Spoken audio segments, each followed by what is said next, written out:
Today I'm going to be checking out this cheese slicer that I got from Vevor. I was sent this at no cost so I can do the review. So I'm going to go ahead and get this thing out of the box, get all the packaging put away, and we're going to check out this cheese slicer. So this is everything out of the box. It does come with two sets of slicers. This is one that lets you slice, thinner slices of cheese, and this one's one that lets you slice larger chunks of the cheese. It can handle a good sized chunk of cheese too. As you can see here, reference to my hand, that's a big cheese slicer. So we buy big chunks of like cheddar and we use them for cooking, but also for just slicing them up for things like crackers or whatever. And this is going to work great. This is really nice. Gives you a big handle so you can really push down on it.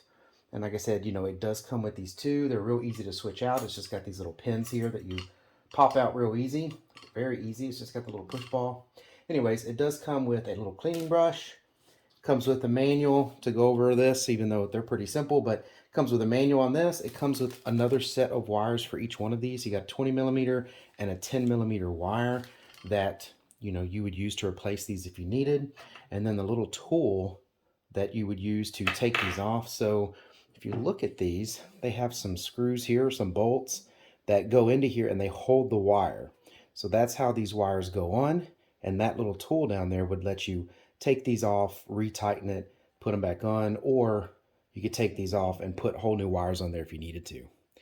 So let me get this washed. You always want to wash any new utensil like this that you buy. Not that this isn't, food grade and everything, but when manufacturing processes happen, there's oils and so forth that they put on them to keep them from, rusting or getting messed up.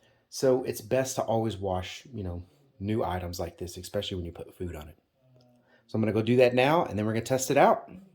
All right, so I have this cheese cutter now all cleaned. I did wash it with soap and water like I would clean pretty much anything else. Of course, don't use anything abrasive. It is metal, but it does have a coating on it that you don't want to, destroy. So I have a 2-pound block of cheese that I cut in half, and these we will typically cut up for like cheese and crackers or d'oeuvres, whatever, but I'm going to try this mild cheddar in this cutter to see how well it cuts this cheese.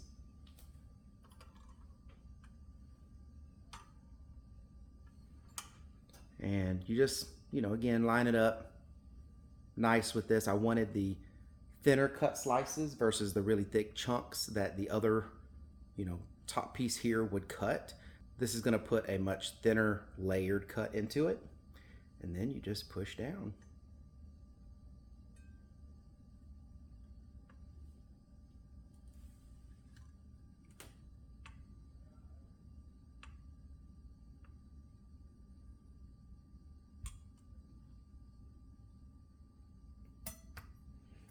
There it goes. And the key here is that you're cutting through something that has resistance, so it's not going to cut fast. Like butter would cut fast, but this you're just going to have to apply even pressure and just push it through all the way down to the end.